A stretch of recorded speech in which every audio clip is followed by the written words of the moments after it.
Dawn came softly to Marrakeel that morning, not with blazing color, but with a kind of fragile gentleness, as if the night were reluctant to let go. A thin band of pale gold lay along the horizon, slowly pushing back the last of the stars. Mist clung low in the valleys between the hills, pooling in the hollows like breath that hadn't yet exhaled. The air smelled of cool stone, damp grass, and the faint smoky memory of a distant lightning storm that had rumbled over the reserve the night before. On the edge of the main camp, an older man sat alone on the back step of the ranger station, fingers wrapped around an enamel mug, watching the light change. His name was Elias Van Dyke, though almost everyone simply called him Eli. At 65, Eli's body carried the subtle complaints of a life lived outdoors, a stiffness in his lower back when he first stood up, knees that ached on cold mornings, thin white scars along his arms from thorn bushes and old fencing wire. His hair, once a thick sun-bleached brown, had thinned and gone the color of ash, and a short, neat beard framed a mouth that didn't smile as often as it used to. But his eyes were still clear, a pale, steady blue that held the light of wide skies and long evenings spent watching animals move through the twilight. Eli had been in Marrakeel for over 3 decades. In that time, marriages had come and gone, friends had moved away, radios and vehicles and uniforms had changed, but the one constant in his life had been the slow, powerful rhythm of the land itself. He knew the reserve the way some people knew old cities, every curve of the dirt tracks, every seasonal pool that would appear after heavy rain and vanish by late winter, every termite mound that stood like a monument to patient industry. But above all, he knew the elephants. They were his anchor species, as he liked to say, the ones his heart kept returning to no matter how many lions roared or leopards appeared like ghosts in the torchlight.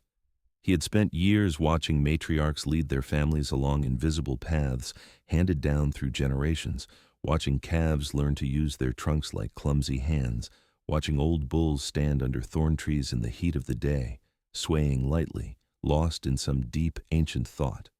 He had cried over elephants, too, tears of anger when poachers took their tusks, tears of grief when long-known matriarchs finally lay down and did not get up again. It was the elephants who had taught him that memory in the wild was not a human invention, but something that lived in muscle and bone, in the way a herd would pause at the place where a relative had died years before, or in the way an old cow would stand with her trunk resting on the skull of a long-dead companion, as if keeping watch over bones that still meant something. Eli set his mug down and closed his eyes for a moment, breathing in the cool morning air. The camp was quiet behind him, the younger rangers still asleep or slowly stirring. Somewhere far off, a jackal called, a thin, lonely sound that faded quickly into silence. Then, faint and distant, there came another noise. It was low and far away, almost lost in the rustle of waking birds, but Eli's ears had grown attuned to the subtle language of this place. A rumbling carried across the land, deep and layered, like thunder that had swallowed words. Elephants. He turned his head slightly, listening harder. Another rumble. Then a higher, sharper trumpeting sound, full of agitation. Something was wrong. He stood up slowly, feeling his knees protest, and stepped inside the ranger station. The radio sat on the cluttered desk, surrounded by worn field guides and a stack of battered notebooks filled with his untidy handwriting. He lifted the receiver and called softly to the early patrol team who were already out checking the northern fence line. Their reply came back through a haze of static, voices thin and still waking. They hadn't heard anything unusual. No vehicles on the access road, no reports of gunshots in the night, just wind and the distant roll of fading thunder. Eli frowned slightly. Elephants didn't usually make that kind of agitated chorus unless something had spooked them badly, or unless someone was in trouble. He felt that small, familiar tug in his chest that meant he wasn't going back to bed. Within minutes, he was in the old Land Cruiser, its paint faded and scratched, the dashboard decorated with a single worn photograph clipped to the visor, a much younger Eli standing beside a huge elephant cow, his hand resting lightly on her foreleg while a vet worked near her shoulder. Her name had been Salima, an old matriarch they had once saved from a septic spear wound. She was gone now, buried somewhere out in the bush beneath the soil and grasses she had walked her entire life, but he still kept her picture near. It reminded him why he got back into the vehicle every day, even when his bones ached and his heart felt too full of losses. He checked the kit in the back: ropes, a canvas tarpaulin, basic medical supplies, the long pole they sometimes used to apply topical treatments from a safer distance, a bag with saline drips, and a few instruments in case the vet needed extra hands. The vet, Dr. Sara Endlovu, lived in a small house not far from the main camp. She would come if he called. But first, he needed to see. The sun had just begun to tip its bright rim over the hills when Eli drove out through the main gate, tires hissing softly on the damp earth. He headed toward the western valley where a large family herd of elephants had been feeding the past few weeks, drawn by a cluster of waterholes that still held deep pools even this far into the dry season.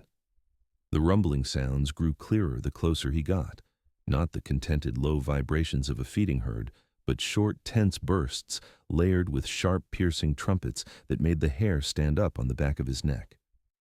He drove slower, muting the engine noise as much as he could, then finally cut it entirely, letting the vehicle roll the last few dozen meters. When he stopped on the crest of a slight rise and looked down into the valley, his breath caught. The elephants were gathered to one side of a shallow pan, not spread out and relaxed as they usually were, but clustered tightly together, their bodies forming a loose protective ring. Several younger cows paced restlessly at the edges of the group. Two adolescent bulls stamped and swung their heads, trunks lifted as they tasted the air for threats. There were calves, too, pressed close to their mother's legs, trunks reaching up to touch bellies and tails, eyes wide with unease. And at the center of it all, half collapsed on her side near the water's edge, lay a large cow in obvious distress. She was breathing hard, her great rib cage rising and falling in labored heaves, her trunk occasionally curled and uncurled, dragging patterns in the mud. Every now and then, her entire body shuddered with a strong contraction. Eli tightened his grip on the steering wheel. A cow in labor.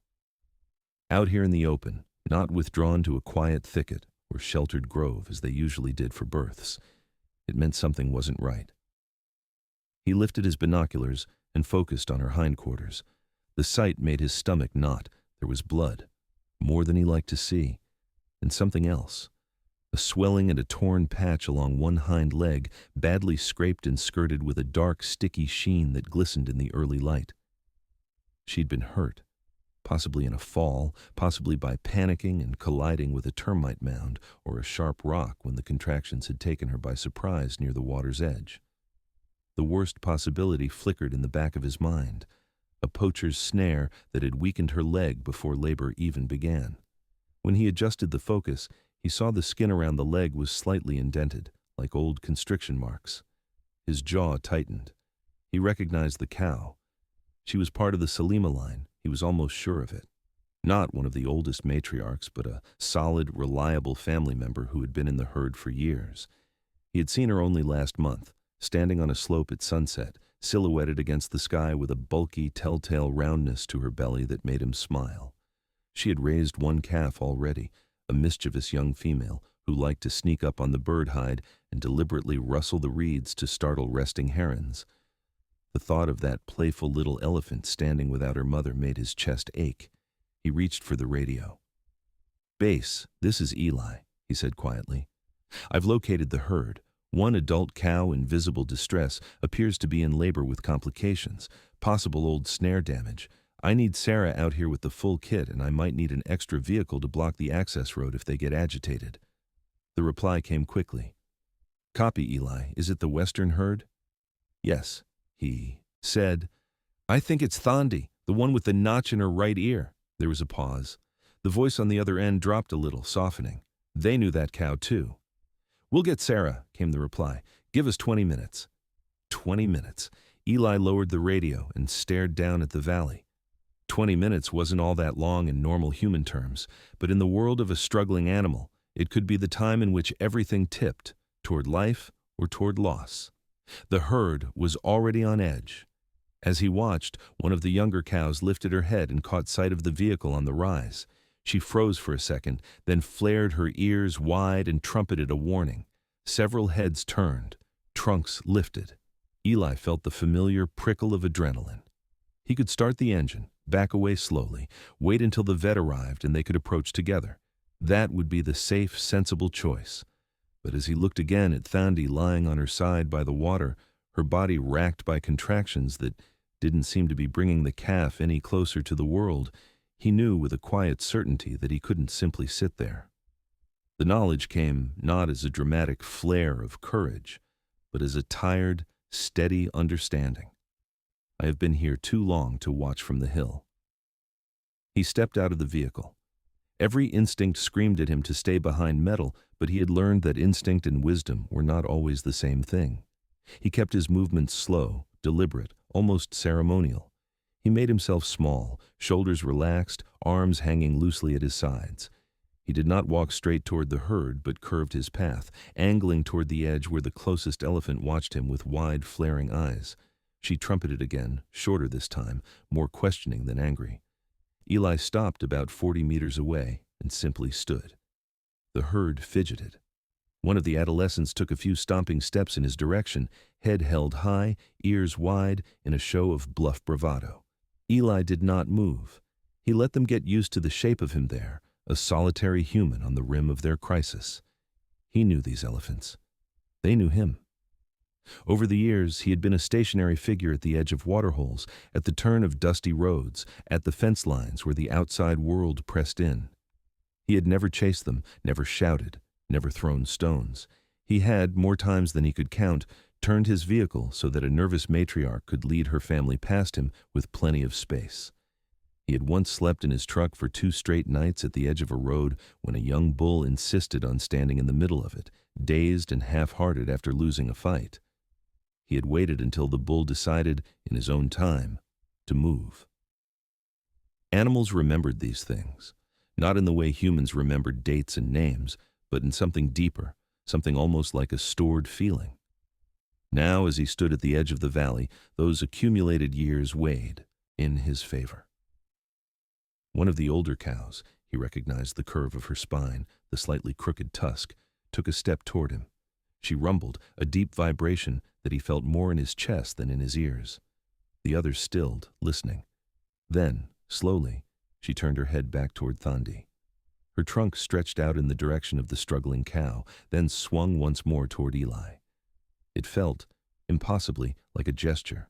There, then here, then there again, bridging the space between pain and potential help. He swallowed hard. "All right," he whispered. "I hear you." When he started walking again, he did so in a wide arc, careful never to move directly at any one elephant.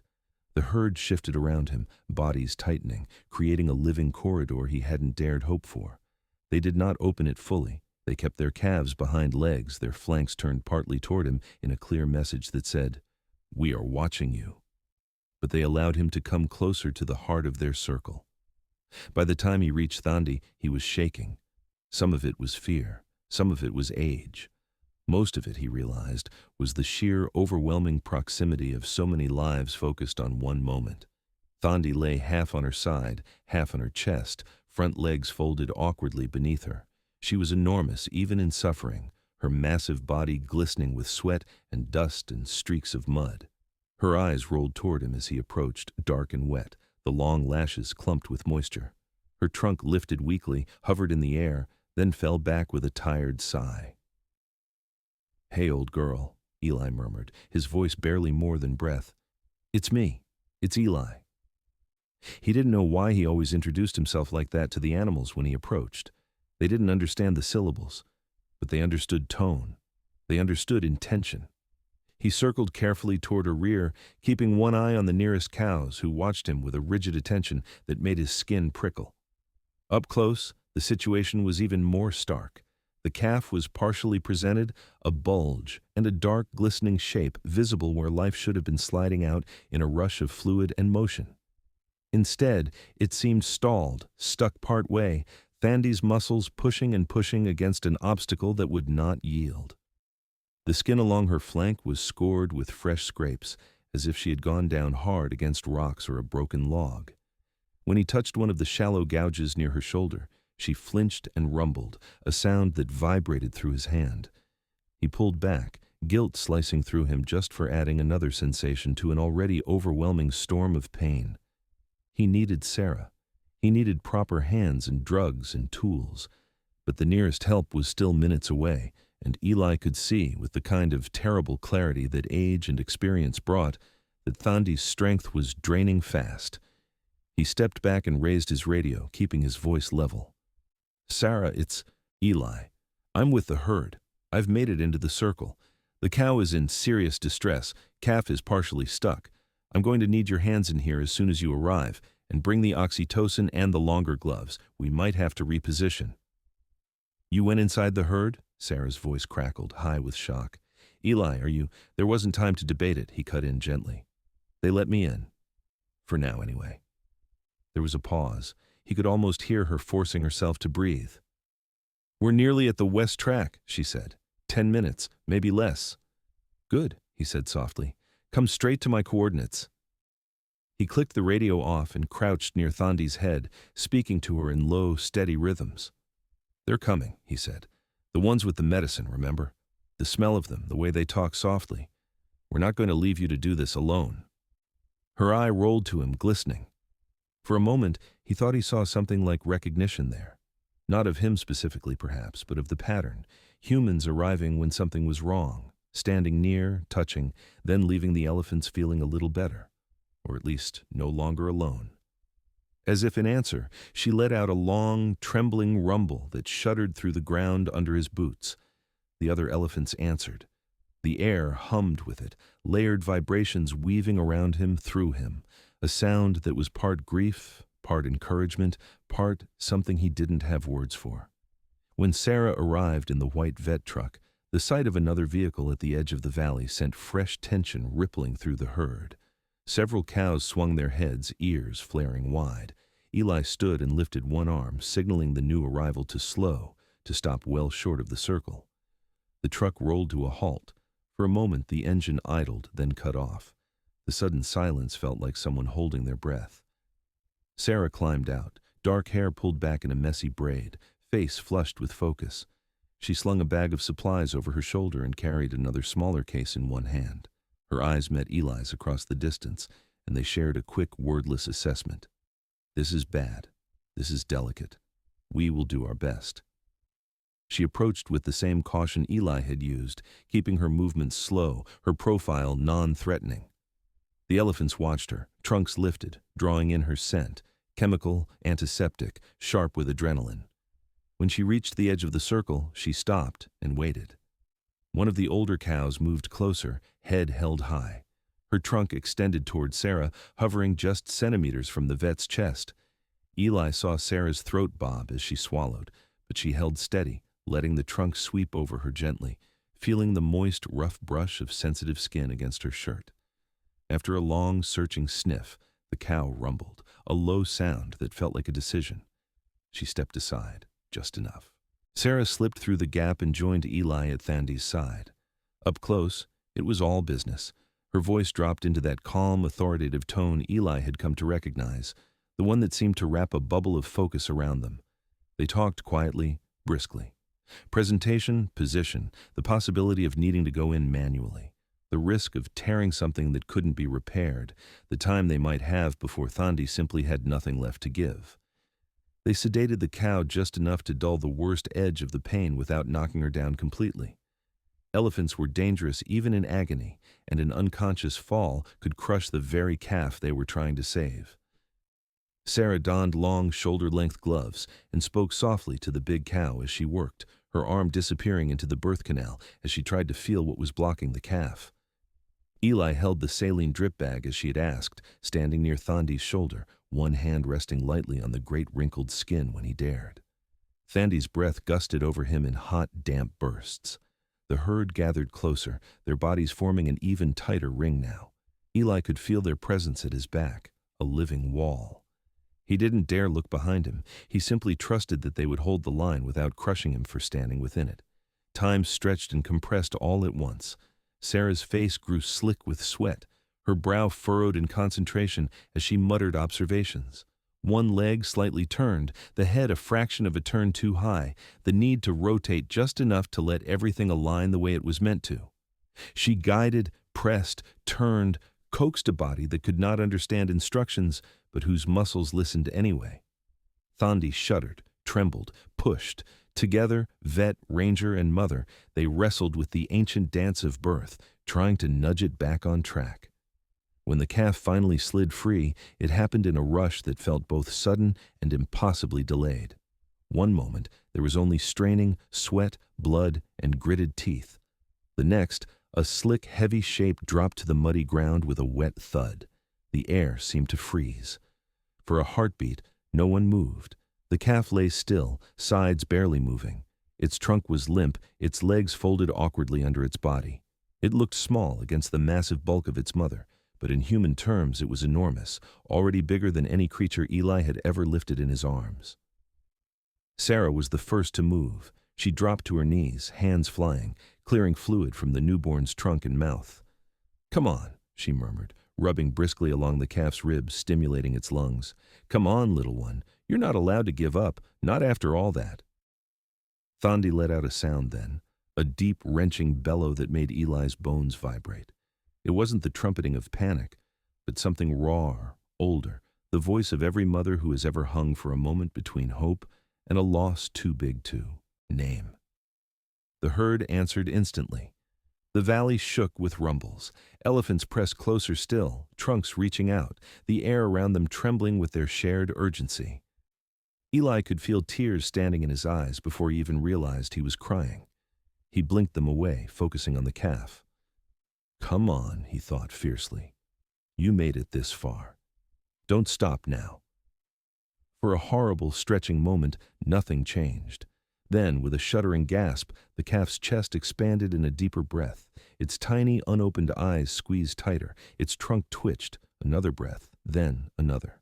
A thin, squeaky trumpet burst from its mouth, weak and hoarse, but gloriously alive. Eli laughed, the sound half sob, half joy. He looked at Sarah. Her face was streaked with mud and tears, but her eyes were bright. They backed away a little, giving Thandi space. The sedation was wearing off now. Her head lifted, trunk reaching uncertainly. When it brushed against the calf's damp flank, she rumbled, a softer sound this time, layered with relief. Slowly, awkwardly, she rolled further onto her chest, then pushed herself up onto her knees. It was an effort. Eli could see the tremors in her muscles. But she rose because that's what mothers did when they couldn't afford to stay down. The calf lay sprawled, legs skidding in the mud as instinct pushed it to try standing far sooner than its wobbly body was ready. It flopped, tried again, flopped once more. Each attempt drew tiny gasps from the humans and low moans from the watching elephants. After several tries, it managed to get its front legs under it. Its back legs followed in a shaky imitation. For a moment, it swayed like a sapling in a windstorm, nearly toppling before finding a fragile balance. It stood there, trembling, head hanging slightly, as if the very act of existing outside the warm darkness it had known until now was more than it had prepared for. Everyone, human, elephant, unseen birds in the trees, seemed to hold their breath. And then the calf did the thing that left them all frozen. It did not turn first toward Thandi's belly, as newborns usually did, following the call of milk and comfort. It did not press itself blindly against the nearest leg in search of a familiar scent. Instead, it turned its unsteady body in a slow, wobbling arc and walked straight toward Eli. He hadn't moved. He hadn't even realized until that moment how close he was kneeling near Thandi's shoulder, the saline bag still dangling forgotten from his hand. The calf's ears flapped clumsily. Its tiny trunk swung in erratic circles as it took one shuffling step, then another, directly toward the old ranger. Behind him, he felt the herd tense. Several trunks lifted. A low, rolling rumble swept through them like a question. What is it doing? Eli's heart pounded so loudly he thought he might not hear anything else. He knew he should back away, put distance between himself and the newborn, not insert himself into the first crucial moments between mother and calf. But his muscles didn't seem to work. He knelt there, frozen, as the calf closed the last meter between them. It stopped right in front of him. For a second, it simply stood, swaying softly, its not yet focusable eyes somehow oriented toward his face. Then it lifted its tiny trunk, a clumsy, trembling coil of soft flesh, and reached out. Gently, with a hesitancy that made Eli's throat tighten, the calf touched him. The tip of its trunk brushed against his forehead, then it slid down, exploring, smearing wetness and the scent of birth across his wrinkled skin. It moved to his cheek, his nose, his lips, as if mapping his features. Finally, it lowered until it rested, unmistakably, on the center of his chest, right over his heart. No one moved. Sarah, halfway through shifting closer to check Thandi's hind leg, stopped in place, eyes wide, gloved hands hovering in mid-air. The younger ranger who had accompanied her and stayed at the edge of the herd stood with his mouth open, radio halfway raised and forgotten. Even the elephants went eerily still. The rumbles died. The only sound was the calf's soft, raspy breathing and Eli's own breath catching in his throat. Thandi watched, eyes wide and dark, her head tilted in a way that looked almost like puzzled acceptance. The older cows flicked their ears, trunks suspended halfway to the ground, as if some great invisible hand had pressed pause on them all. For Eli, the world narrowed to the small, warm weight of that trunk resting over his heart. He could feel the calf's trembling in the tiny muscles, the way its tentative touch grew slightly firmer as it found his heartbeat. It stayed like that for what felt like forever, but was probably no more than 5 long, stretching seconds, just long enough for everyone watching, human and elephant, to feel something shift in the air. Then, with a small, squeaky huff, the calf wobbled, nearly lost its balance, and turned away. Its trunk slid off his chest, leaving a damp trail on his shirt. It tottered toward Thandi's belly at last, bumping into her leg, then nosing around clumsily until it found a teat and latched on. The spell broke. The herd exhaled audibly. A chorus of low rumbles rose, this time thick with relief and something else. Pleasure, pride, a collective sigh that said, "We did it." Sarah let out a breath she hadn't realized she'd been holding and sank onto her heels in the mud, laughing once in disbelief. "Did that just happen?" the younger ranger whispered, voice high and thin. Eli didn't answer. He was still staring at the calf, his hand unconsciously pressed to the spot on his chest where the trunk had rested, as if afraid the feeling would evaporate if he moved it. He had heard stories over the years of elephants seeming to recognize the humans who had helped them, of cows returning to rangers after months or years with gentle trunk caresses and long, searching smells. He had witnessed elephants touch the graves of their dead, heard them rumble over old bones, but he had never, not in 3 decades, seen a newborn seek out a human in those first uncertain moments of life. The logic of it made no sense. The calf had never seen him before, never smelled him until today. And yet, in a valley full of strange scents and overwhelming sensations, it had walked to him first, reached for him, found his heartbeat. Something in him broke open, quietly. It wasn't a loud, dramatic shattering. It was a small, precise crack in a wall he hadn't realized he'd built around his heart over years of watching more death than he liked to talk about. Thandi finished her first exhausted drink of water, then turned her full attention to her calf. She wrapped her trunk around its back in a gentle, sloppy hug, pulling it closer. The baby squeaked and wobbled, but didn't protest. One of the older aunties stepped close, her trunk stroking both mother and calf with practiced tenderness. The crisis for now had passed. It took another hour for Sarah to finish her checks, make sure Thandi's injuries weren't worse than they appeared, and administer one last dose of antibiotics. Eli stayed nearby, moving more slowly now that the adrenaline had drained out of his system, leaving his limbs feeling heavy and his back aching fiercely. The herd watched them, but the sharp edge of their tension had dulled. Once, as he walked past, the older, crooked-tusked cow extended her trunk toward him and brushed his sleeve, a brief, heavy touch that felt very much like acknowledgement. By mid-morning, the sun had burned away most of the mist. Heat settled over the valley, making the air haze above the wet ground. Thandi and her calf had moved a little higher onto drier soil, finding shade under a cluster of acacias. The baby lay on its side for a while, legs twitching as it slept, then staggered to its feet again to nurse. Several of the other calves approached, curious, their trunks reaching out to touch the newcomer, and then flinching back at its tiny trumpets. At last, it was time for the humans to go. Sarah clapped Eli on the shoulder as they walked back to their vehicles. "You know," she said quietly, "if I tell anyone that newborn elephant calves are doing heart chakra checks on rangers now, they'll say we've finally been out here too long." Eli huffed out a laugh. "Then don't tell them," he said. "Some things can stay between us and them."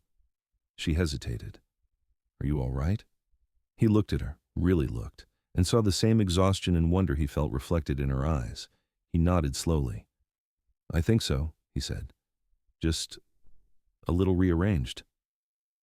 That night back at the camp, the story spread anyway, because younger rangers had radios and phones and a need to speak about things that shook them. They told it in excited bursts. The injured cow, the risky birth, the way the herd had allowed Eli to walk. Into their circle, the calf's strange, deliberate walk toward him, the trunk touching his chest. Eli let them talk. He didn't correct the small embellishments that slipped in. In their retellings, the calf sometimes stayed with its trunk on his heart for a full minute, sometimes trumpeted loudly, sometimes rumbled. It didn't matter. The core was true. A newborn had stepped across a line that few imagined could be crossed so early in life. Weeks passed. Thandi healed slowly but surely. Her leg remained stiff for a while, and the scars from the scrape stayed as pale, twisting lines on her thick skin. The calf grew, ears flapping, trunk learning how to be both clumsy and astonishingly precise. Eli went out often to check on them, not every day, but enough. Each time he kept his distance, respecting the invisible boundary that had been redrawn that morning in the valley. He would stand on a slight rise or sit quietly in his vehicle, binoculars resting in his lap, watching as the little elephant learned to navigate its world. The calf's behavior remained unusual. It was attached to its mother, yes, as all calves were, but it also seemed unusually aware of the vehicles and the people inside them, especially when Eli was present. More than once, when the herd was near the road and Eli parked at a safe distance, the calf would break away from the cluster of legs and walk toward the vehicle, ears flapping, trunk extended. It would stand near the bumper, sniffing the air, then lift its trunk and touch the metal gently, right about where Eli's chest would be behind the windscreen. The first time it did this, one of the other rangers had whispered, "It's looking for you." Eli had felt something tight in his throat and said nothing. He couldn't fully believe that, didn't want to indulge in a fantasy that cheapened the elephant's wildness. And yet, when the calf lifted its head and pointed its trunk directly at him through the glass, a little puff of breath fogging the windscreen for a moment, he had lifted his hand unconsciously, placing his palm over the spot. They stayed like that for 3 heartbeats. Then the calf had spun, galloped clumsily back to its mother, and buried its head under her belly. Life went on. The dry season deepened, then broke with the first proper rains. Grass greened seemingly overnight, the whole reserve shifting from dust-colored to vibrant. Calves of many species stretched lanky legs. Predators grew thin in lean times, then fattened when the rains brought new grazers. Years accumulated quietly, marked not by birthdays, but by the rise and fall of waterholes and the growing size of Thandi's calf. It became a juvenile, then a teenager in elephant terms, a gangly, too-big-feet creature whose tusks just peeked out from their sheaths. It was female, like Thandi's first calf, and showed the same streak of boldness, but gentler, more contemplative. The younger rangers nicknamed her Lumpka, the one who brings light. They said it with half a laugh, but there was affection in it. By the time Eli's hair had gone more white than gray, and his patrols had grown shorter, Lumpka was nearly as tall as her mother's shoulders. She walked with a slight, distinctive swing to her step, as if music played through the ground beneath her feet and only she could hear it. And she never forgot. She never forgot the vehicles or the human shapes inside them. She never forgot Eli. On evenings when he drove out one last time, just to watch the sun bleed fire across the cliffs and hear the nightjars start their calls, he would often find the herd near the western valley, browsing quietly. If Lumpka was there, she would appear at the edge sooner or later, moving away from the others until she stood in clearer view. She didn't always approach. Sometimes she simply stood, facing him, ears relaxed, trunk hanging loose, in a kind of shared stillness that felt like a greeting. When she did come closer, it was always careful, measured, never pushing the invisible line that separated their worlds too far. Yet every so often, when the air was particularly soft and his heart particularly open, she would walk right up to the front of his parked vehicle, lift her trunk, and rest its tip gently against the glass directly over his chest. The first time one of the new rangers saw this, he swore under his breath and reached for his camera, hands fumbling in haste. The lens trembled slightly as he tried to capture both the elephant and the quiet, stunned expression on the old ranger's face. Eli had laughed afterward in the mess hall, waving away their awestruck questions. "She's just curious," he said. "Don't make it bigger than it is." But later that night, sitting alone on the back step of his small house, he pressed his own hand to his chest, where the calf's trunk had rested years ago and where Lumka's touch still seemed to echo. He tilted his head back, looking up at the deep bowl of stars, and let the weight of it all sit with him. The births, the deaths, the tiny miracles that happened in the space between. Years down the line, when Eli finally agreed to retire from full-time duty and let the younger rangers take over the daily patrols, they organized a small farewell drive. It wasn't his style. He hated fuss, but they insisted, and he relented, on the condition that there be no speeches longer than 30 seconds. They drove out in 2 vehicles, late afternoon light turning the world honey-colored. Cameras were packed, binoculars dangled. Someone brought a thermos of coffee and a bag of rusks. They didn't plan on seeing anything in particular. That wasn't the point. But the reserve had a way of arranging its own endings. In the western valley, near the waterhole where Thandi had once lain struggling to bring Lumka into the world, the herd stood waiting. They were not in some perfect posed formation. It wasn't that kind of story. They were doing what elephants always did, eating, shifting, rumbling quietly, calves tussling and being gently corrected by adults. Life, in other words. But when the vehicles came into view and parked at a respectful distance, something subtle changed. Heads lifted, trunks rose, the air hummed with a low chorus of sound, and then Lumka stepped forward. She was fully grown now, her body broad and powerful, tusks sweeping gracefully from her face in smooth arcs. The notch in Thandi's ear, the scars along her leg, and the familiar shapes of aunties and cousins around her framed the scene with a history only Eli's memory fully held. Lumka walked slowly toward the lead vehicle, where Eli sat in the passenger seat, cap pulled low against the sun, trying and failing to pretend this was just like any other drive. The younger rangers fell silent. Cameras were raised, then lowered, as if they understood instinctively that to reduce this to pixels might be to miss it in some important way. She stopped a few meters away first, scanning the humans, her gaze lingering on each face. Then, as she had when she was a calf, she moved closer. One step, another. The tip of her trunk reached the bumper, then the grill. She paused there, feeling the metal, the heat, the familiar smell of oil and dust. Eli's hand tightened around the door handle. He felt every year in his bones in that moment, and every moment of his life in this place pressed into a single fragile thread. Lumka lifted her trunk higher until it met the windscreen. The glass reflected the sky and her own shape back at her, but she pressed on, feeling for the heart behind it. With a soft, deliberate movement, she rested the trunk right over Eli's chest. This time, there was no birth, no blood, no frantic rumbles. There was only a deep, ringing silence, full of all the unsaid things that passed between species when one had spent a lifetime trying to keep the other safe. Eli's eyes closed, not in fear, but in something like reverence. His hand lifted, unbidden, and pressed against the glass from his side, mirroring her touch as well as he could. For a few slow, generous beats, their rhythms overlapped, the old man's heart, battered but still strong, and the elephant's slow, steady pulse thrumming through the tender, sensitive skin of her trunk. Everyone watched, utterly frozen. The younger rangers. The vet who had insisted on coming along that day. Even the elephants behind Lumka seemed to pause, ears half out, rumbles suspended in their chests. Then she exhaled, a warm, foggy breath that clouded the glass for a second, and withdrew. She turned, walked back to the herd, and touched her trunk to Thandi's scarred leg, as if closing a circle that had been drawn in the mud of that valley years before.